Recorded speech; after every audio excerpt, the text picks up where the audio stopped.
I stood there, drenched from head to toe, staring at the locked door of what used to be a symbol of our shared dreams. The storm outside mirrored the tempest in my heart, but it was nothing compared to the hurricane about to be unleashed. Gripping the doorknob, I inhaled deeply, bracing myself for the confrontation that had been brewing for far too long. "Ethan," my voice, sharper than I intended, cut through the pitter-patter of the rain as the door swung open, revealing my husband Ethan, looking as if he'd just seen a ghost. "We need to talk. Now." His gaze, once filled with warmth and love, now held a flicker of annoyance that quickly morphed into concern. "Kira, what's wrong? You're soaked." Ignoring the urge to break down, I steadied my voice, my eyes locked on his. "It's Lily," I said, the name of our daughter weighing heavily on my tongue. She's gone, Ethan." The color drained from his face, his body tensing as if preparing for a physical blow. "Gone? What do you mean, gone? Kira, please." The pain in his eyes was real, but so was the anger and betrayal simmering inside me. "I mean, she's been in a terrible accident because you were too busy to care, because you've been too caught up in your own world to notice she needed you." Ethan staggered back as if I'd struck him, his hand reaching out for support against the doorframe. No, that can't be true. "Kira, please, tell me this is a mistake." There was a part of me that wanted to take back the words, to soothe the agony etched across his face. But the larger part, the part fueled by months of frustration, anger, and heartache, needed him to feel the weight of his neglect. "You should have been there, Ethan. For all the times you promised and failed to show, this is on you." His voice broke as he spoke. "I need to see her. Please." The resolve in my heart wavered for a moment, seeing the man I once loved beyond measure crumble before me. But this was necessary, a shock to jolt him back to the reality from which he'd been absent far too long. "She's at the hospital. They're doing everything they can, but you should have been the one doing everything for her long before this." Ethan moved past me, grabbing his keys and wallet in a haste, his actions filled with a panic I hadn't seen in years. "I'll go now. I'll make it right, Kira. I swear." Watching him rush out into the storm, I felt a bitter mix of satisfaction and sorrow. This was the start of a long, arduous journey. A journey to make him understand the depth of his failures, not just as a husband, but as a father. The rain continued to pour, each drop a reminder of the tears shed in the silence of our crumbling home. As the sound of Ethan's car faded into the distance, I closed the door behind me, leaning against it for support. The house felt emptier than ever, a shell of the love and laughter it once held. But this was just the beginning. The beginning of a reckoning for Ethan's negligence and the first step towards reclaiming the life that we, especially Lily, deserved. The deception about Lily's condition was a desperate, calculated move, a lie born out of the necessity to awaken Ethan from his complacency. The real battle, however, lay ahead. It was a fight for justice, for accountability, and above all, for the restoration of a broken family torn apart by indifference and presumed infidelity. Tonight the storm raged on, both outside and within the walls of the Wilsons' home, heralding the tumultuous journey that lay ahead. The hospital's fluorescent lights felt harsh against my eyes as I paced the sterile hallway, waiting for news on Lily. The lie I told Ethan gnawed at me, but desperation had driven me to extremes. The sound of approaching footsteps pulled me from my thoughts, and I turned to see Ethan, his face a mask of worry and fear. "How is she? Can I see her?" he asked, breathless, from what I assumed was a combination of his rush here and the anxiety consuming him. I hesitated, the moment of truth looming large. "She's stable. They're running some tests. Ethan, there's something I need to tell you." His relief at my first words was palpable, but confusion quickly took its place. "What is it? What's wrong?" Taking a deep breath, I faced him squarely. "Lily isn't gone, Ethan. I lied because I didn't know how else to get through to you. You've been so distant, so absent. She needed you, and you weren't there." The transformation in Ethan was immediate. Relief gave way to anger, his eyes narrowing. "You lied about our daughter's life?" "Yes, I lied. Because nothing else seems to matter to you lately. Not me, not Lily, not the life we built together." My voice rose, tinged with anger and pain. Ethan stepped back as if my words were physical blows. "I can't believe you'd do this. How could you play with our emotions like that? How could you not see what's happening right in front of you?" I shot back, my frustration boiling over. You're never here, Ethan. And even when you are, you're not really present. We might as well be ghosts. Our heated exchange was cut short by the nurse's arrival, her expression one of professional concern. Mr. and Mrs. Wilson, Lily is asking for you. We followed her in silence, the tension between us thick. Seeing Lily, so small and vulnerable in her hospital bed, brought home the reality of our fractured family. Ethan's face softened as he approached her, guilt written all over his features. Lily, I'm so sorry, sweetie. I should have been there for you, he murmured, taking her hand gently. Lily's response was a weak smile, her voice barely a whisper. It's okay, Daddy. I just want us to be a family again. That night, after Lily fell asleep, Ethan and I sat in a cold, uncomfortable silence in the hospital cafeteria. The distance between us felt insurmountable, a chasm widened by neglect and hurtful truths. Ethan, we can't go on like this. Something has to change, I said, breaking the silence. He looked away, his jaw clenched. I don't know if I can forgive you for lying about something so serious. And I don't know if I can keep living with a ghost of a husband. Ethan, you've been avoiding us, staying out late, missing family dinners, forgetting Lily's events. Is there someone else? Ethan's silence was answer enough, his avoidance a deafening confirmation of my worst fears. I see, I whispered, feeling a cold resolve settling in my heart. This was more than just neglect. It was betrayal. The ride home was silent, each lost in our own thoughts. As I lay in bed that night, the magnitude of Ethan's betrayal weighed heavily on me. The love that once bound us together had been eroded by lies and indifference. But as I listened to Ethan's shallow breathing, a plan began to form in my mind, a plan to expose the truth and seek justice for the pain he had caused. The road ahead was clear. Ethan's negligence and infidelity would not go unpunished. For Lily's sake, and for my own, I would fight to ensure that he faced the consequences of his actions. This was no longer just about saving our marriage. It was about reclaiming my life and protecting my daughter from further harm. The following weeks were a blur of hospital visits and silent dinners at home. Lily's recovery was the only silver lining in the thick cloud of tension that hung over our household. Ethan's attempts at conversation felt forced, and my responses were cold, our interactions nothing more than necessary exchanges for Lily's sake. One evening, as Ethan sat across from me at the dinner table, his phone buzzed incessantly, a symphony of pings and vibrations that he diligently ignored. Lily, now more perceptive than ever, picked up on the tension. "Daddy, aren't you going to answer that?" she asked, her fork paused midair. Ethan shot me a wary glance before replying, "It's nothing important, Lily, just work." But Lily's curiosity was piqued. "You work a lot, Daddy. You missed my school play and my soccer game last week." Ethan's face tightened, the lines of guilt etching deeper. "I know, sweetheart. I'm really sorry. I promise I'll make it up to you." But promises were cheap, especially those that had been broken too many times before. I watched them, my heart aching for Lily, who still held hope for her father's redemption. Later that night, as Ethan and I lay in bed, miles apart in the same room, I turned to face him. "Ethan, your phone was going off all through dinner. Is it really just work?" He sighed, a sound that seemed to carry the weight of his secrets. "Kira, I'm trying to fix things. Can't we just leave it at that?" "No, we can't. Not when fixing things means neglecting your family. Who were you texting, Ethan?" His silence was a chasm, deep and wide, filled with unspoken truths. The next morning, I decided it was time to seek those truths myself. While Ethan was in the shower, his phone lay unattended on the kitchen counter. A quick glance confirmed my suspicions. Messages from a contact saved only as E filled the screen, their tone intimate and their content damning. Armed with this knowledge, I confronted Ethan. "Who is E?"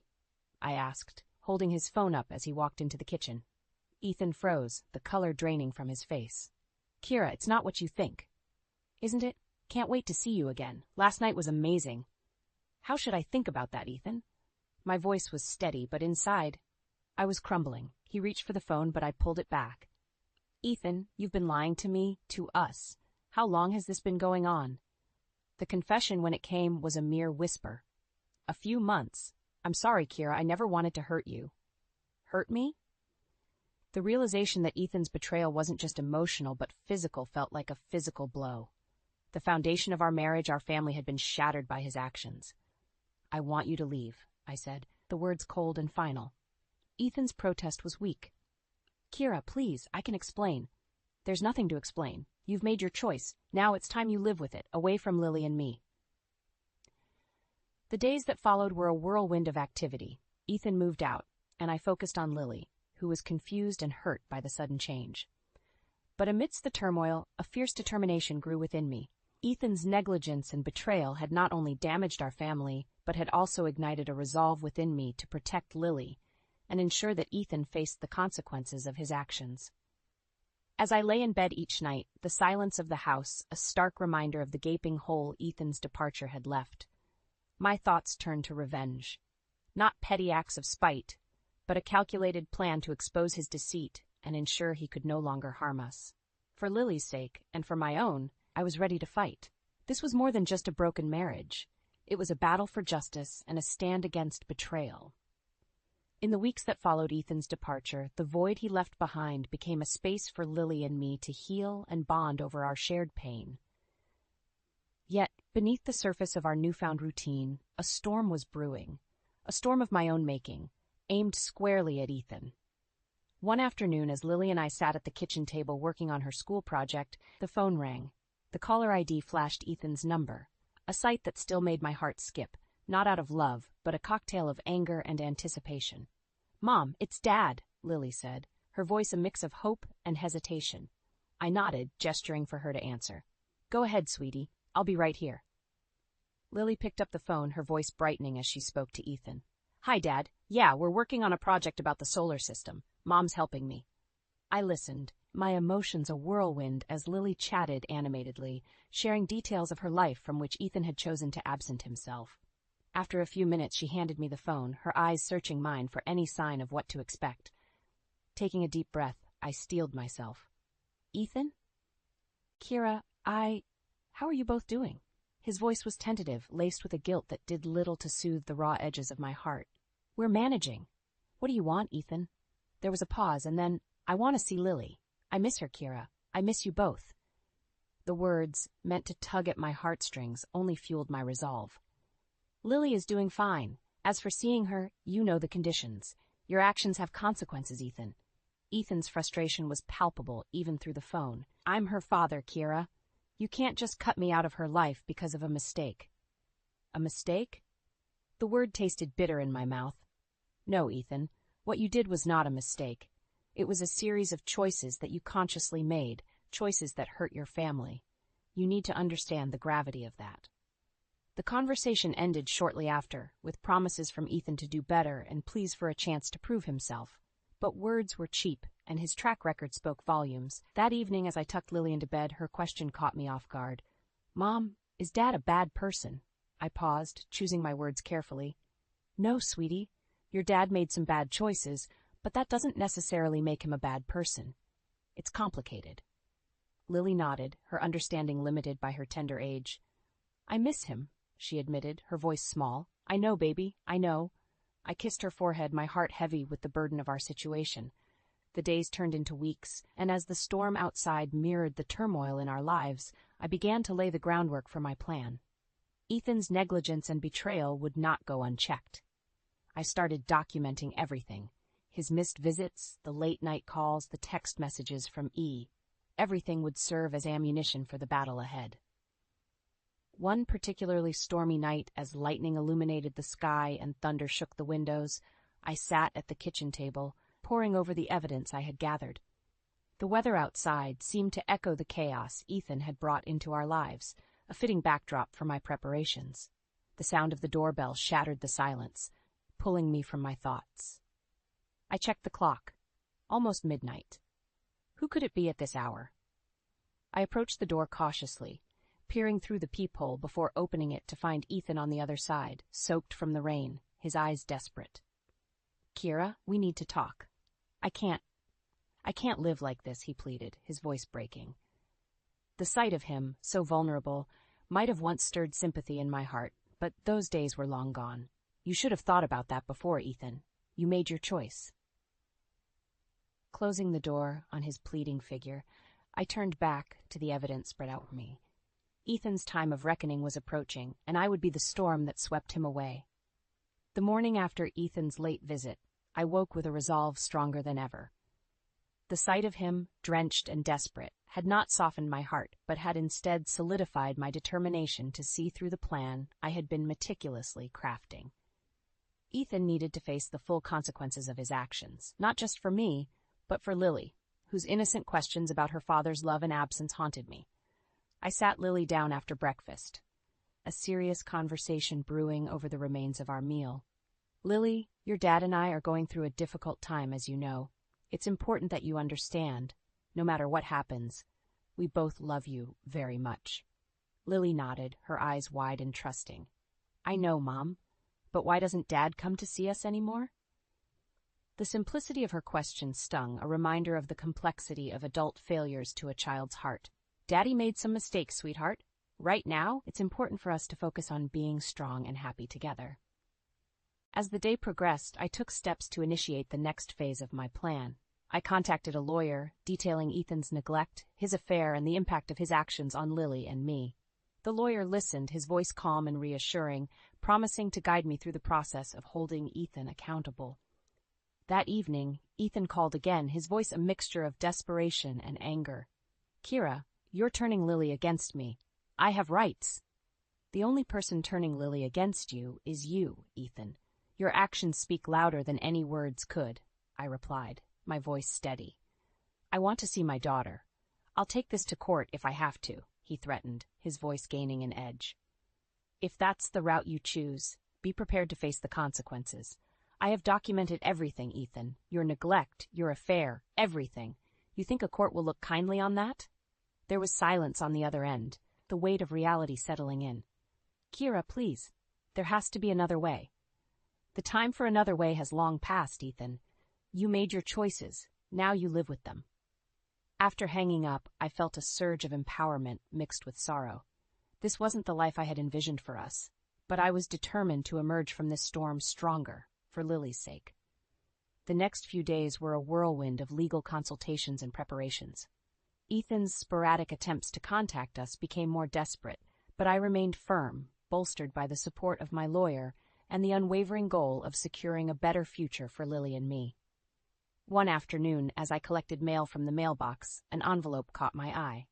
It was from Ethan. Hesitating for a moment, I opened it to find a letter and several photographs. Photos of us, happier times that now seemed like a distant memory. His letter spoke of regret, of a desire to turn back time and make different choices. But as I read his words, I couldn't help but feel it was too little, too late. That evening, as Lily and I sat on the couch, her head resting in my lap as we watched her favorite show, I realized the full extent of what I was fighting for. This wasn't just about revenge. It was about justice. Justice for the pain Ethan had caused, for the neglect Lily had suffered, and for the betrayal that had shattered our family. As the days turned into weeks and the legal proceedings began to take shape, my resolve never wavered. Ethan had awakened a strength in me I never knew I had, a strength fueled by love for my daughter and a desire for justice. The storm that had once threatened to break me had instead forged a new path, one where I stood firm against the winds of betrayal and neglect, ready to fight for the future Lily and I deserved. The legal proceedings against Ethan unfolded with a cold, methodical precision that mirrored the detachment I had come to associate with our crumbling marriage. Each document, each piece of evidence, was a brick in the fortress I was building around Lily and me, a defense against the chaos Ethan had brought into our lives. One morning, as I prepared for another meeting with my lawyer, Lily approached me, her expression serious beyond her years. "Mom, will I have to choose between you and Dad?" Her question stopped me in my tracks. Kneeling down, I took her hands in mine. "No, sweetheart. This isn't about choosing sides. It's about making sure we're safe and happy. I'll do everything in my power to make sure you feel loved and protected, no matter what." Lily nodded, a semblance of relief washing over her face. "Okay, Mom, I trust you." The meeting with my lawyer that day was a turning point. Armed with the evidence of Ethan's neglect and infidelity, we outlined our strategy. But it was the private investigator's report that truly shifted the balance in our favor. Photos and detailed accounts of Ethan's affair, his frequent absences, and neglect of Lily painted a damning picture that no courtroom could ignore. "Ethan will have a hard time disputing these," my lawyer remarked, flipping through the report. "This strengthens your case significantly." As the court date approached, Ethan's attempts to reach out became more frantic. Voicemails and letters piled up, each one a desperate plea for reconciliation, for a second chance I knew we couldn't afford to give him. The day of the hearing was a maelstrom of emotions. Standing before the judge, I recounted the events that had led us here, each word a testament to the battle we'd been fighting in silence. Ethan, on the other hand, seemed diminished, his usual confidence replaced by a palpable sense of defeat. "Mrs. Wilson, your testimony and the evidence presented make a compelling case," the judge said, his voice grave. "Mr. Wilson, do you have anything to say in your defense?" Ethan's reply was a mix of apologies and excuses, a last-ditch effort to sway the judge's opinion. But the evidence was irrefutable, the impact of his actions on Lily and me undeniable. In the end, the judge's ruling was a vindication of everything we had endured. Full custody was granted to me, along with a stipulation for supervised visits for Ethan, should he seek them. The court also ordered Ethan to undergo counseling, recognizing the need for him to address the issues that had led to his neglectful behavior. As we left the courtroom, I felt Lily's hand slip into mine, her grip tight. "Is it over, Mom?" she asked, her voice hopeful yet tinged with uncertainty. I squeezed her hand, a promise in my grasp. "It's a new beginning, sweetie. We can start healing now." The victory in court was bittersweet. While it offered a legal resolution to our struggles, the emotional scars remained, a reminder of the cost of Ethan's betrayal. Yet as Lily and I walked out into the sunlight, I felt a weight lifting off my shoulders. The battle was over, but our journey of healing was just beginning. In the weeks that followed, Lily and I focused on rebuilding our lives. Therapy sessions, weekend outings, and quiet evenings at home became our new normal. Slowly, the laughter returned to our house, filling the spaces that grief and betrayal had once occupied. Ethan's attempts to reconnect became less frequent as he started his court-ordered counseling. I hoped, for Lily's sake, that he would find the help he needed to be a better father, even if from a distance. As for me, the fight had revealed a strength I never knew I possessed, a resilience forged in the fires of adversity. For Lily, for myself, I had stood up against the storm and emerged stronger. Our future was uncertain, but we faced it together, united by love and a bond that no betrayal could sever. The newfound peace in our home was palpable, a serene contrast to the storm that had raged before. Lily's laughter became the soundtrack of our lives, each day a step further away from the darkness that had once threatened to engulf us. But the final act of this drama was yet to unfold, a confrontation that would close the chapter on Ethan's betrayal once and for all. It was a crisp autumn morning when the call came. A number I didn't recognize flashed on my phone, but intuition urged me to answer. "Hello? Is this Kira Wilson?" The voice was unfamiliar, hesitant. "Yes, speaking. I think you need to know something about your husband, Ethan." The caller paused, as if weighing the impact of her next words. I was involved with him, but there's more you should know." The revelation wasn't a shock, but the call was a catalyst, setting in motion the final confrontation I had both dreaded and anticipated. We agreed to meet, and as I sat across from Ethan's mistress in a quiet corner of a local cafe, her story unfolded, a tale of lies and promises, similar to the one Ethan had woven around us. Armed with this new information, and with evidence that underscored Ethan's inability to change, I knew what had to be done. It wasn't just for me anymore, but for Lily, and for every promise Ethan had broken. Confronting Ethan wasn't a decision I made lightly.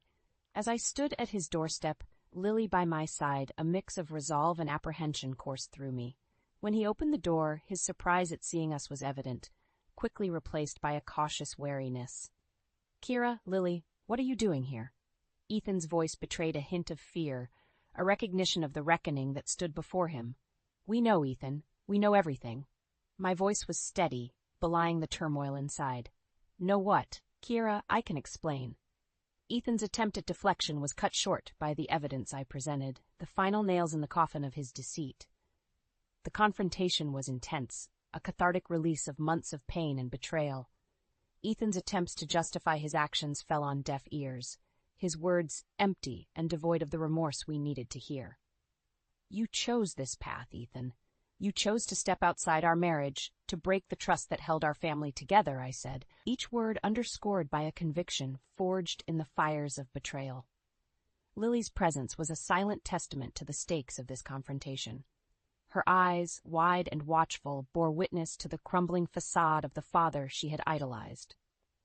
The realization of his loss seemed to finally dawn on Ethan, the understanding that there was no going back from the damage he had caused. "I'm sorry," he whispered, a plea for forgiveness that came too late. "Sorry doesn't undo the hurt, Ethan. It doesn't bring back the time you missed with Lily, the moments you chose to spend elsewhere." My voice broke, the weight of our collective pain bearing down on me. As we turned to leave, Ethan's voice, now laced with desperation, called out, "Kira, please, don't do this. We can still fix this." But it was over. The finality of our departure marked the end of our shared journey, a chapter closed on a marriage undermined by betrayal. In the days that followed, Lily and I leaned on each other, finding strength in our bond. The confrontation with Ethan had been a necessary closure, a way to reclaim our dignity and move forward, unburdened by the shadow of his actions. Our lives, though forever altered, began to find a new rhythm, a new normal. The pain of the past remained, a scar on our hearts, but it no longer defined us. We had faced the storm together, and in its aftermath, we found a resilience and a hope for the future that no betrayal could diminish. The aftermath of our confrontation with Ethan marked the beginning of a new chapter for Lily and me, one filled with hope, but shadowed by the remnants of past betrayals. We found solace in the embrace of my parents, who welcomed us into their home with open arms, their support a beacon of light in the lingering darkness. As we settled into our new life, the reality of our situation began to crystallize. Ethan, faced with the consequences of his actions, spiraled into a solitude of his own making. His career suffered, friendships waned, and his financial stability crumbled under the weight of alimony and child support payments mandated by the court. The social ostracism he experienced served as a stark reminder of the price of betrayal. One day, as Lily and I sat in the garden, basking in the tranquility of a life slowly piecing itself back together, she looked up at me with a question that had been lingering in her eyes for weeks. "Mom, do you think Dad will ever be part of our lives again?" I paused, considering the weight of her question. "Lily, your dad made some very big mistakes. It's up to him to make amends, to show that he's changed. But it's also okay for us to move forward, to find happiness without waiting for that to happen." Lily nodded, a maturity beyond her years settling over her features. "I just wish things could have been different," she whispered. "So do I, sweetheart, so do I," I replied, pulling her into a hug. The simplicity of the moment underscored the complexity of our journey, a journey of healing and rediscovery. The weeks turned into months, and as the seasons changed, so too did the narrative of our lives. I returned to work, embracing the challenges and satisfaction that came with my career. Lily thrived in school, her resilience a testament to her strength. Together, we navigated the waters of our new reality, finding joy in the simplicity of our daily routines. It was during this time of quiet reconstruction that I began to reflect on the journey we had undertaken. The pain, the betrayal, the fight for justice had all led us to this moment, a moment of tentative peace and cautious optimism. The struggle had not only been about revenge or holding Ethan accountable. It had been about reclaiming our lives, about ensuring that Lily grew up in a world where she felt loved, valued, and protected. One evening, as we sat on the porch watching the sunset, the beauty of the moment felt like a balm to the scars we bore. "Mom, do you think we'll ever be able to forgive Dad?" Lily's question broke the silence, her voice tinged with curiosity and hope. I took a deep breath, considering her words. "Forgiveness isn't about forgetting, Lily. It's about letting go of the anger and hurt so it doesn't hold us back. Your dad has a lot of work to do, but maybe one day we'll be able to forgive him. For now, let's focus on us, on building the happiest life we can." Lily smiled, a reflection of the peace we had fought so hard to achieve. "I love you, Mom. I love you too, Lily. More than anything." As the sky turned from pink to deep blue, the stars beginning to twinkle in the twilight, I realized that our story was one of resilience, of the unbreakable bond between a mother and her daughter.